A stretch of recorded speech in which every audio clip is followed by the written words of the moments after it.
Turning your back to your team, walking away from the active plays going on, walking away from the actual basketball action. Yeah, Kamilla Cardoso is not a happy camper over there in Chicago, and I don't blame her. Again, this is another year of the same nonsense. Kamilla Cardoso gave a message that was seen by everyone in the stadium and at home during the Chicago Sky's humiliating 94-89 defeat to the Phoenix Mercury on May 27th. There was no heated debate or trash talk. Cardoso made a cool, calculated choice to not pass to Angel Reese when it counted most in the midst of the game. You could sense the trust eroding in real time when you combined it with the tension on the seat and an icy eye roll. Guy just won the draft, hands down. There's no way these two should have been on the same team, Kamilla Cardoso and Angel Reese, because this front court is going to be so disruptive. Like, I don't even know what you're going to do. Defensively, it's just nightmares everywhere. And they're grabbing every board. It's snagged. Reese missed all 7 layup tries inside 4 feet against the Sparks. She should make the shots as she sleeps. Not only did each miss damage the scoreboard, Sky had to play differently as a result. Kamilla Cardoso is done with Angel Reese, and Angel Reese is up there mucking up everything, guys. I've been telling y'all. There's only so much masquerading you can do. There's only so much you can hold up this facade. In order to prevent a turnover or forced pass, Cardoso gave up her favorite position and bailed out of the paint, as shown in the replay. This offensive isn't meant to operate that way. Since Cardoso couldn't rely on Reese to finish or keep the ball moving, Chicago's pick and roll, which is often a strength, disappeared. When Reese makes a mistake, the whole system collapses. The offensive performance from Angel Reese last night. Keyword, offensive. That is the only kind of offense that Angel Reese is capable of performing. Offensive offense. But I'm not just talking about the self-proclaimed villain, which, by the way, I thought Angel Reese was dedicating this season to... This is also not just one awful night. The statistics support the sentiments of teammates and supporters. In the Sparks game, Reese's plus-minus was 3 consecutive points less than the box score. The Sky were outscored when she was on the court, according to that concrete statistic. Furthermore, even if a double-double of 12 points and 13 rebounds would seem remarkable in isolation, it quickly loses its appeal, making just 33% of her free throws, shooting 0 of 8 from the field, committing 5 turnovers, and dishing out only 1 assist. That isn't a leader in charge. That gamer is having trouble making wise choices. Additionally, it is depressing the whole offense. Reese can't shoot. In 37 career games, she has made 50% or higher from the field in only 8 damn games? Are you kidding? Only 8 games. Has she been 50% or higher? That is god-awful for somebody that's 6'4". Now, opponents challenge Reese to shoot, sag off, and jam the paint. She had fulfilled their expectations to the letter. Once a weapon, her characteristic spin technique has become so cliched that opponents sit on it and either steal the ball away or push her into awkward positions. The rhythm vanishes, shooters are unable to open, and the Sky spacing collapses. Reese isn't the only one having difficulties. Defenses may more easily shut down the whole squad because of her style. Baby, day 4!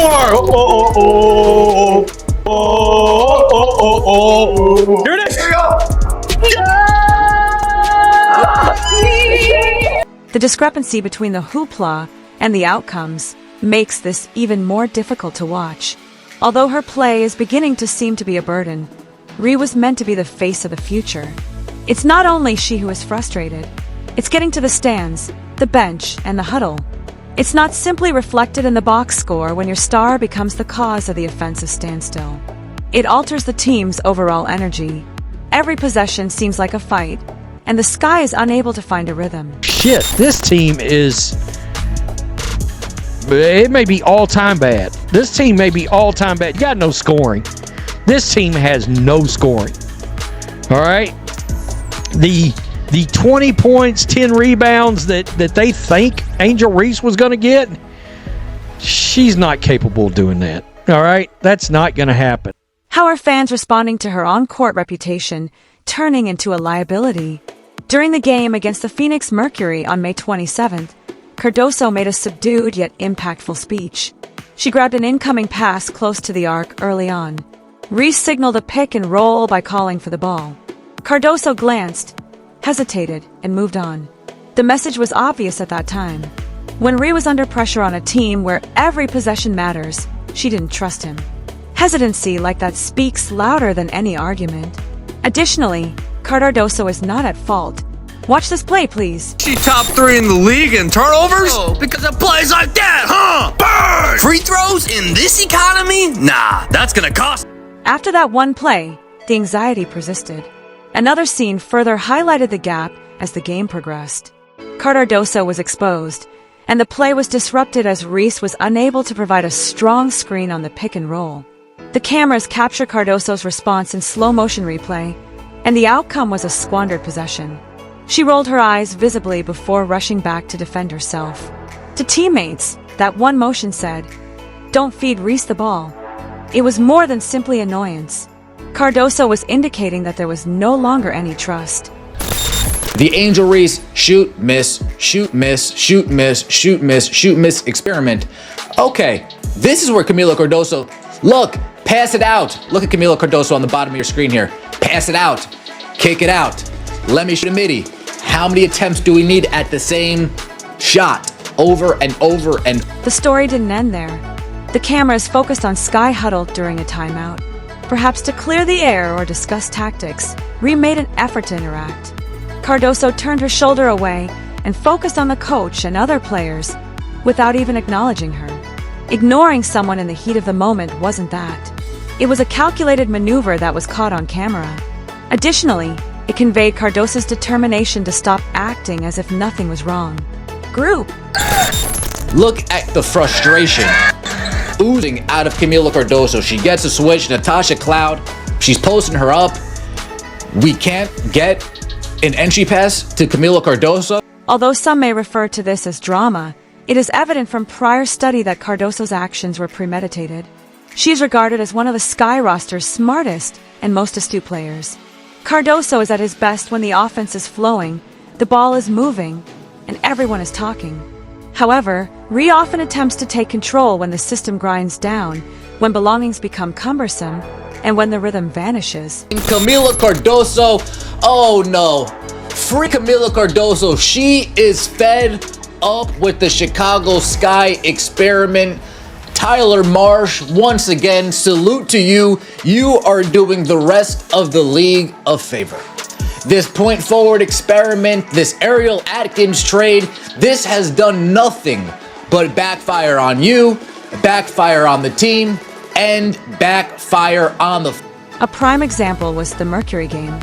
The double-digit advantage was blown by the Skies. Additionally, Cardoso began searching for players who could keep the ball moving and provide genuine scoring opportunities whenever the offense slowed. It was not only an emotional change, but also a change in approach.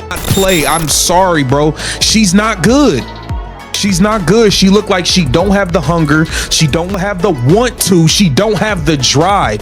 She don't have that dog in her. Bro, I watched Aaliyah Boston dog walk her ass up and down the floor and she wanted no parts of it. I watch her tap out on a nightly basis. She don't want it, bro. She don't want it. Let's be serious. Y'all drafted a bust. Y'all drafted a bust. The night's plot revolved around Cardoso and Reese's estrangement. Fans and analysts noticed every little detail, even the body language in the huddle and the missed connections on the court. Cardoso had more than one thing in mind when he chose to avoid Reese. It has to do with the team's orientation.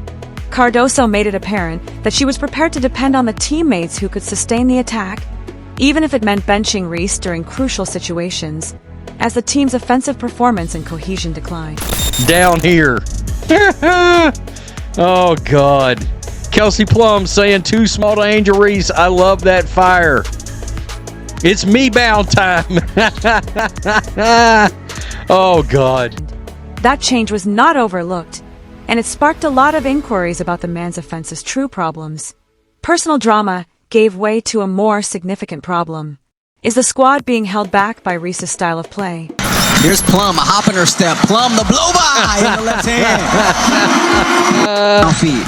Here's Plum, a hop in her step. Plum, the blow by in the left hand. Too small. The people on social media are harsh. You are their star on every highlight reel 1 minute. You're trending for all the wrong reasons the next time. Angel Reese finds herself in just that situation. It's a significant change.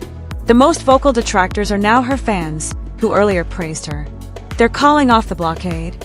It's also easy to understand the origin of a term, even if it may hurt. Reese's ostentatious double-doubles have become less appealing on the court as videos of failed layups and embarrassing defensive plays have taken their place on social media sites like Instagram and Twitter. This is not a better constructed team. It's not. There's no ifs, ands, or buts about it. Almost immediately, a single clip from the match versus Sparks went viral. As her partner stood wide open, Ree drove to the hoop and threw up a disputed shot that barely touched the rim. The remarks were harsh. 17 rebounds, one user said. Bro, I could care less about it. You wouldn't expect someone earning double-digit boards to be stat line bashing like that. However, that's the problem. If they don't result in victories, numbers are meaningless. People are beginning to look beyond the highlight statistics and concentrate on Ree's influence, or lack thereof, on the overall picture. Did you know 46% of her offensive rebounds come for home misses so far this season? 46% rebound rate. You're welcome. New stat. Bang! Don't let that last shot fool you. Even a broke clock is right twice a day. Come on, move. Get out of the way. Just give me the play. Come on, give it. Move it. Get out of the way. Bang! Butterpecan! Bang! If you've never seen her dunk before, just wait, because you're not going to see it here either. It's not only fans that are frustrated. The topic of whether Ree is playing for the team or for herself has also been raised by analysts. Her continuous emphasis on self-promotion, from viral TikToks to an influencer-worthy Instagram presence, made her a sensation off the court, but caused issues when her performance on the court fell short of expectations. It was perfectly characterized by one commentator. Her public persona resembles a huge movie poster that promises a blockbuster but ends up falling short. Additionally, the crowd is departing the theater early. What is going on in Chicago, bruh? What is going on in Chicago, bruh? I know everybody, we enjoy it, yeah. When Angel Reese get the missing layups, Such scathing criticism is not new. However, this is unique because of how widespread and persistent it has grown. Her playing style is now being compared to a horrible reality show on social media, which earlier praised her with emojis and hashtags. Videos of her slowing down the transition game or missing jumper after jumper are repeatedly shown. A perfect storm is created by the discrepancy between her viral persona and her obvious on-court errors. People begin to question if the Angel Reese who excels on social media or the one who finds it difficult to fit in with the basketball team is the real one. 0 for 8 from the field. 33% from the free throw line. Angel Reese, point forward. 5 turnovers, 1 assist, point forward. 1 assist, 5 turnovers, Angel Reese, point. There is no denying the rippling effect. Fans no longer just criticize Reese. They are beginning to place the whole Chicago sky at fault. Conversations are starting to include remarks regarding the team's chemistry and dubious leadership. People are wondering whether the offense seems to be caught in a rut because of Reese's impact on the court and in the locker room. You have a team that is having trouble defining itself while bearing the burden of its main player's waning reputation. There's no lying. Like, everything that I stand by, I triple stand by every single thing that I've said. If Angel Reese is the first option, your team is going to be the worst team in the WNBA. If Angel Reese is the second option, your team's going to be on the lower side of average, maybe scrape. The criticism doesn't end there. Despite Reese's weekly social media highlights, fans complain that it's annoying to watch the sky because of her propensity to grab the ball, force shots, and botch defensive rotations. Furthermore, her teammates cannot overlook this. It hurts morale as much as the scoreboard when possessions result in turnovers or inaction. When players like Kamilla Cardoso publicly express their anger with mid-aim, you can see it. Gestures that are now as prevalent in internet discourse as Reese's shooting percent. When you get that rebound there and you shoot a wedgie, like, there's no reason for her to be releasing the ball from here. There's no reason for her to be releasing the ball from there. She looks uncomfortable taking layups. She genuinely looks uncomfortable taking layups. And like Jonquel Jones hasn't jumped. What comes next, then? That is the most important question that remains unanswered. Rhea developed more than simply a brand. She created anticipation. Her ability to dominate on all levels was what people sought in a player, the one who could make the sky famous. Rather, her brand is becoming the burden that is holding her back. Fans want her to show up when it counts, as in the final minutes of a close game, or when her team is facing adversity, not simply during interviews or highlight reels. Did Angel Reese break? I didn't say it was a good record. I never said that. Shout out to you, Priceless. I missed this. Historically bad shootings with a E emoji. Angel Reese goes 0 for 7 from within 4 feet of the basket to tie most misses from that distance in the WNBA over the past 10 seasons. Reese is now in a difficult situation. Backlash is now being fueled by the viral moments that previously gave her confidence. And the clamor won't stop until her on-court performance equals her off-court enthusiasm, supporters, commentators, and even her own group. Before it's too late, they're all hoping Rhea can suppress the dissenting voices and change the story. Can she alter the way that others see her? Or has her tale already been written by the hype? I don't know. They need an influx of scoring. Nobody on this team can do it, I don't guess. And they refuse to feed Cardoso down low. They just won't do it. Angel Reese's problems go beyond her turnover rate and shooting numbers. For the Chicago Sky, they are revealing a more serious issue. It is now hard to overlook the gap that exists between Rhea and her colleagues, and it is affecting every facet of the team's performance. Her skill isn't the only question at this time. Restoring the relationship, realigning her play style, and demonstrating that she is more than simply hype are the key factors. What are your thoughts? Should the offense be adjusted around her, or the Skybench Reese? I actually feel bad for Angel Reese at this point, and it has nothing to do with like how she's handled herself or anything. It's just simply Caitlin Clark is so much better than Angel Reese at basketball that it doesn't feel fair. Yeah, I think Angel Reese is struggling with the fact that Caitlin Clark is better at her best thing.